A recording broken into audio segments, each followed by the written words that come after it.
अस्सलामु अलैकुम वरहमतुल्लाहि वबरकातुहू। एक ईमान वाले को सबसे ज़्यादा मोहब्बत किससे होना चाहिए? हो सकता है कि शुरुआत में आप लोगों के जवाबात डिफरेंट्स हों, लेकिन एक ईमान वाले को सबसे ज़्यादा मोहब्बत अल्लाह और उसके रसूल से होना चाहिए। आप बोलोगे बिल्कुल क्लियर है मुफ्ती साहब, क्योंकि ईमान मुकम्मल हो ही नहीं सकता। और अल्हम्दुलिल्लाह कितना ही बड़ा गुनहगार हो, कितना ही बड़ा मुजरिम हो, लेकिन ईमान वाले को सबसे ज़्यादा मोहब्बत इस पूरी दुनिया से ज़्यादा, बीवी बच्चों से ज़्यादा, कारोबार से ज़्यादा, ख़ुद से ज़्यादा, बड़े से बड़ा गुनहगार मुसलमान भी होता है ना, तो उसको अपने नबी से बेपनाह मोहब्बत होती है, बेइंतहा मोहब्बत होती है। वो मर मिटने को तैयार रहता है। ठीक है, वो इस बात का एतराफ़ करता है कि मैं मुजरिम हूँ, गुनहगार हूँ, लेकिन अल्लाह के रसूल से मोहब्बत ये हमें सबसे ज़्यादा है। यही वजह है कि जब रबीउल अव्वल का महीना आता है तो एक खुशियों वाला माहौल कायम हो जाता है। ऐसा लगता है कि रहमतें बरसना शुरू हो गई हों, ऐसा लगता है कि आसमान नूरानी हो चुका हो, और ऐसा लगता है कि दिल में एक सुरूर, एक खुशी जैसी कैफियत महसूस होने लगती है। क्यों? रबीउल अव्वल का महीना आ गया। यही वो महीना है जिसमें हमारे आका और तमाम पैगम्बरों के सरदार, आखिरी पैगम्बर जनाब रसूलुल्लाह मुहम्मद सल्लल्लाहु अलैहि वसल्लम इस दुनिया में तशरीफ़ लाए। यही वजह है कि 12 रबीउल अव्वल की तैयारियां और 12 रबीउल अव्वल के दिन का इंतज़ार हम लोगों को रहता है। लेकिन ऐसा कौन सा काम है जब मोहब्बत हमें अल्लाह के नबी से सबसे ज़्यादा है, और होना भी चाहिए जैसे कि हदीस से साबित है। तो अब इस मोहब्बत का तकाज़ा ये है कि इस मोहब्बत को एक्सप्रेस कैसे किया जाए, इस मोहब्बत को हम कैसे ज़ाहिर करें। तो अल्लाह के नबी सल्लल्लाहु अलैहि वसल्लम ने ख़ुद इस बारे में बयान फरमाया। हुज़ूर अलैहिस्सलातु वस्सलाम ने इरशाद फरमाया कि जो मुझसे ज़्यादा मोहब्बत रखे तो मुझ पर दुरूद भेजे, मुझ पर दुरूद व सलाम पढ़े। तो एक साहबी ने पूछा, या रसूल अल्लाह, मैं क्या अपने दिन का एक हिस्सा दुरूद शरीफ पढ़ूँ? तो हुज़ूर ने फरमाया कोई हरज की बात नहीं है। तो उन्होंने पूछा, या रसूल अल्लाह कितना और ज़्यादा? तो हुज़ूर ने फरमाया जितना तुम्हारा मर्ज़ी। तो ऐसे उन्होंने 4 बार सवाल किया कि या रसूल अल्लाह मैं थोड़ा सा और बढ़ा दूँ? हुज़ूर ने फरमाया बढ़ा दो, और इससे भी ज़्यादा बढ़ा दो तो तुम्हारी मर्ज़ी, तुम्हारा ही फ़ायदा है। तो वो साहबी ने पूछा, या रसूल अल्लाह फिर मैं दुरूद शरीफ ही पढ़ता रहूँ? तो अल्लाह के नबी सल्लल्लाहु अलैहि वसल्लम ने फरमाया तो फिर तो तुमने दुनिया और आखिरत की तमाम भलाइयों को पा लिया। दुरूद शरीफ पढ़ना ये दुनिया की प्रॉब्लम्स का भी सॉल्यूशन है और आखिरत की प्रॉब्लम्स का भी सॉल्यूशन है। अगर अल्लाह के नबी की सिफारिश हमें चाहिए, दुरूद शरीफ पढ़ना पड़ेगा। अगर हमें अल्लाह के नबी से मोहब्बत का इजहार करना है, दुरूद शरीफ के बगैर ये पॉसिबल ही नहीं है। आप कुछ भी कर लो इधर उधर के काम, लेकिन अगर आप दुरूद शरीफ से दूर हो तो दुरूद शरीफ के बगैर अल्लाह के नबी की मोहब्बत का इजहार, अल्लाह के नबी की मोहब्बत को महसूस करना ये पॉसिबल ही नहीं है। आखिरत में अल्लाह के नबी सल्लल्लाहु अलैहि वसल्लम के मुबारक हाथों अगर जामे कौसर हमें चाहिए, दुरूद शरीफ पढ़ना पड़ेगा। हदीस में अल्लाह के नबी ने इरशाद फरमाया कि जो मेरे ऊपर एक मरतबा दुरूद भेजता है तो अल्लाह ताला उसके ऊपर 10 रहमतों को नाजिल फरमाता है। 10 दर्जे उसके जन्नत में बुलंद होते हैं और 10 गुनाह उसके माफ़ कर दिए जाते हैं, और अल्लाह ताला उसके लिए बरकत, उसके ऊपर बरकत नाजिल फरमाता है। बेशुमार फ़ायदे। एक हदीस में आता है कि दुरूद शरीफ पढ़ने से 100 परेशानियां दूर होती हैं, 70 आखिरत की और 30 दुनिया की। 30 प्रॉब्लम्स तो हमारी होती भी नहीं है। इसीलिए बाज़ बुज़ुर्गान दीन तो, बाज़ सहाबा तो दुरूद शरीफ के इतने शौकीन थे कि वो सुबह शाम जब भी फुर्सत मिलती थी, जब भी मौका मिलता था, बस दुरूद शरीफ ही पढ़ते रहते थे। इसीलिए लिखा है किताबों में, सहाबा इकराम का अमल, बुज़ुर्गान दीन का अमल, कि कम से कम 1000 मरतबा दुरूद शरीफ रोज़ाना पढ़ने की आदत हम लोग बनाएं। और रबीउल अव्वल के महीने में इस दुरूद शरीफ को हम बढ़ा दें, खूब बढ़ा दें, क्योंकि ये वो महीना है जिसमें हमारे आका सल्लल्लाहु अलैहि वसल्लम दुनिया जहान वालों के लिए रहमत बनाकर भेजे गए। वमा अरसलनाका इल्ला रहमतल लिल आलमीन, कि हमने आपको इस दुनिया जहान वालों के लिए रहमत बनाकर भेजा है।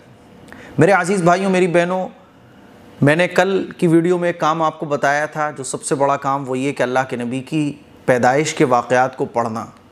जब आपने पैदाइश के वाक़यात को पढ़ा, अब रबीउल अव्वल के महीने का दूसरा बड़ा काम है, वो है दुरूद शरीफ को पढ़ना। खूब दुरूद शरीफ पढ़िए आप। और क्यों पढ़ना है? कि मेरे आका इस महीने में इस दुनिया में तशरीफ़ लाए। और दुरूद शरीफ की एक बड़ी ख़ास बात यह है कि हम जब दुरूद शरीफ पढ़ते हैं तो ये दुरूद शरीफ फ़रिश्ते हमारा ले जाके हुजूर की खिदमत में पेश करते हैं, या रसूल अल्लाह आपके फ़ुला उम्मती ने जिसका नाम ये है, जिसकी वल्दियत ये है, उसने ये दुरूद शरीफ का नजराना आपकी खिदमत में भेजा है। दुरूद शरीफ पढ़ने वालों के लिए फरिश्ते मग़फ़िरत की दुआएं करते हैं, अल्लाह ताला की रहमतें नाजिल होती हैं, परेशानियां दूर होती हैं, जन्नत में ऊँचे मकाम मिलते हैं। और अगर दुरूद शरीफ पढ़ते पढ़ते आपको दुआएं मांगने का टाइम ही नहीं मिल पा रहा है, तो बग़ैर मांगे अल्लाह ताला आपको दुआएं मांगने वालों से ज़्यादा दे देता है। इसलिए बाज़ सहाबा इकराम का अमल ही सुबह से शाम तक दुरूद शरीफ पढ़ने का था। और रबीउल अव्वल के महीने में तो 1-1 लाख, सवा लाख दुरूद शरीफ पूरे महीने में बुजुर्गान दीन के पढ़ने का मामूल रहा है। इसीलिए मैं आप लोगों से गुजारिश करना चाहता हूँ, ये तमाम बातें बयान इसलिए करनी पड़ रही हैं कि दुरूद शरीफ हमारा रबीउल अव्वल के महीने में बढ़ जाना चाहिए। सुबह शाम उठते बैठते चलते फिरते, ख़वातीन खाना बनाते हुए, घर के काम करते हुए, मर्द हज़रात जॉब करते हुए, बिज़नेस करते हुए, दुकान पर बैठे हुए, जब आप कस्टमर फ्री हो गए, आपकी ज़बान फ्री है, आप बिल्कुल फ्री बैठे, दुरूद शरीफ पढ़िए। और अगर आपका हाथों का काम है, मुंह का काम नहीं है, तो दुरूद शरीफ पढ़ते पढ़ते काम कीजिए। रबीउल अव्वल के महीने में ज़्यादा से ज़्यादा दुरूद शरीफ हमें पढ़ना है। कितना? अगर पॉसिबल है तो हर नमाज के बाद 1000 मरतबा, कम से कम 1000 मरतबा हर नमाज के बाद अगर हम पढ़ेंगे तो इस तरह से 5000 मरतबा हम पाँचों नमाज़ों में पढ़ लेंगे। और हमारा पूरा महीना गुजरते गुजरते कभी नागा हो गई तो 1.25 लाख दुरूद शरीफ इंशाअल्लाह हमारा मुकम्मल हो जाएगा। और 1.25 लाख दुरूद शरीफ पढ़ने की बड़ी फजीलतें अलग हैं, उसको बयान करने का मौका नहीं है अभी। और अगर 5000 मरतबा नहीं तो कम से कम 1000 मरतबा तो पूरे दिन में पढ़िए, ताकि 30,000 मरतबा पूरे महीने में हमारा हो जाए। तो 1 लाख 1.25 लाख करने की कोशिश कीजिए। अब दुरूद शरीफ कौन सा पढ़ें? तो कुछ दुरूद शरीफ है जो मैं आपको बताने जा रहा हूँ। ये दुरूद शरीफ ऐसे हैं जो पढ़ने में आसान हैं, छोटे हैं, शॉर्ट हैं। और बाज़ दुरूद शरीफ ऐसे भी हैं जिसके अंदर दुरूद शरीफ भी है और सलाम भी है। तो देखिए, कुछ दुरूद शरीफ हैं, इनमें से आपको जो अच्छा लगे। कभी कभी एक ही दुरूद शरीफ पढ़ते पढ़ते तबीयत में उकताहट आ जाती है, तो कोई बात नहीं, आप उसको चेंज कर सकते हैं। क्योंकि चेंज होने से क्या ना, तबीयत थोड़ा सा एकदम फिट फाट महसूस करते हैं, अच्छा लगता है थोड़ा चेंज हो जाए। तो पहला दुरूद शरीफ है, स्क्रीन पर आप लोग देख सकते हैं, सल्लल्लाहु अला नबी मोहम्मद, सल्लल्लाहु अला नबी मोहम्मद। तो ये पहला दुरूद शरीफ, ये भी छोटा दुरूद शरीफ है, सल्लल्लाहु अला नबी मोहम्मद।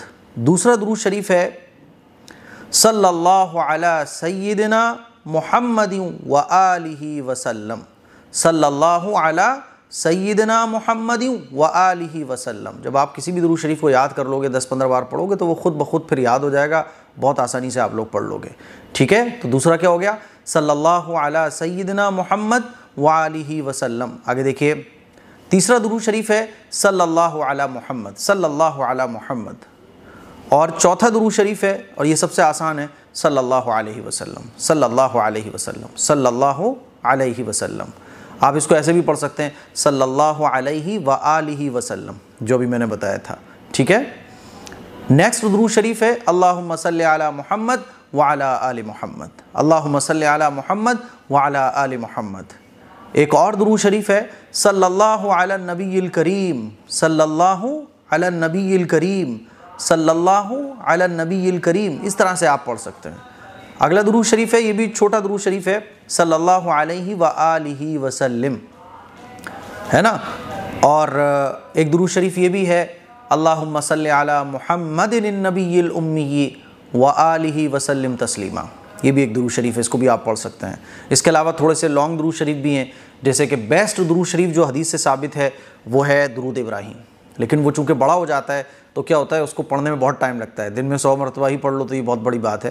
तो अकॉर्डिंग टू योर चॉइस, आपकी चॉइस के मुताबिक आपको जो दुरूद शरीफ पढ़ने में मज़ा आ रहा हो, आप इन दुरूद शरीफ में से जो चाहें वो पढ़ सकते हैं। जैसे एक थोड़ा सा बड़ा दुरूद शरीफ है, अल्लाहुम्मा सल्ली अला सय्यिदिना व मौलाना मुहम्मद व अला आलि सय्यिदिना व मौलाना मुहम्मद व बारिक वसल्लिम तस्लीमन कसीरन कसीरा। एक ये भी दुरूद शरीफ है। एक इससे छोटा सा दुरूद शरीफ है, देखिए, अल्लाहुम्मा सल्ली अला सय्यिदिना व मौलाना मुहम्मदिन नबील उम्मी व अला आलिहि वसल्लिम तस्लीमा। एक ये भी दुरूद शरीफ है। कुल मिला के ये है, आप इनमें से जो चाहें वो दुरूद शरीफ इस रबीउल अव्वल के महीने में खूब पढ़ने की कोशिश कीजिए। और दूसरे काम छूटें तो छूट जाएं, है ना, क्योंकि नंबर 1 है पहला काम कि आपको आपके आका के बारे में पता होना चाहिए कि उनकी पैदाइश कैसे हुई, पैदाइश से पहले क्या हुआ, पैदाइश के बाद क्या हुआ, बचपन कैसे हुजूर का गुजरा, जवानी कैसी गुजरी, ये पता होना चाहिए हुजूर की लाइफ के बारे में। दूसरा, जब लाइफ के बारे में पता करते करते आप जब खाली टाइम मिले तो दुरूद शरीफ की कसरत कीजिए। यही वो काम है जो बड़े बड़े हैं, जो सहाबा इकराम किया करते थे। अब ये बच्चों वाले काम तो हम लोगों ने बना के रखे हैं, यानी हुजूर की लाइफ के बारे में हमें कुछ नहीं पता, दुरूद शरीफ पढ़ने की हमें फ़िक्र नहीं है, नमाज़ों का एहतमाम नहीं है, लेकिन जनाब वाला पटाखे भी फोड़ेंगे, झंडे भी लहराएंगे और साहब एक जुलूस भी निकालेंगे। तो ठीक है, ये भी कर सकते हैं आप, लेकिन ये काम उतने बड़े नहीं हैं जितने बड़े वो काम है जो सहाबा इकराम किया करते थे। तो जैसे मेहमान आता है ना, तो बड़ों को खुशी अलग होती है, बच्चों को खुशी अलग होती है। अब आपको डिसाइड करना है कि बड़े लोगों वाली खुशी आपको सेलिब्रेट करनी है जो सहाबा इकराम करते थे, बच्चों वाली खुशियों को सेलिब्रेट करना है। तो मुझे उम्मीद है मेरी चंद बातें आपको अच्छे तरीके से समझ आ गई होंगी। इस क्लिप को शेयर करें, दूसरों तक पहुँचाएँ। अस्सलामु अलैकुम वरहमतुल्लाहि वबरकातुहू। एक बेहतरीन तलबीना जिसको अगर आप एक बार यूज़ कर लेंगे तो फिर आप इसी के फ़ैन होकर रह जाएंगे। मार्केट में बहुत सारे तलबीना अवेलेबल हैं, लेकिन ये जो माई हदाया का तलबीना है, ये तलबीना क्वालिटी में नंबर 1 है। मैंने बहुत सारे तलबीने मार्केट के यूज़ किए, लेकिन मुझे वो पसंद नहीं आए। सिर्फ आटा ही होता है और कुछ नहीं होता, प्राइस इतनी हाई।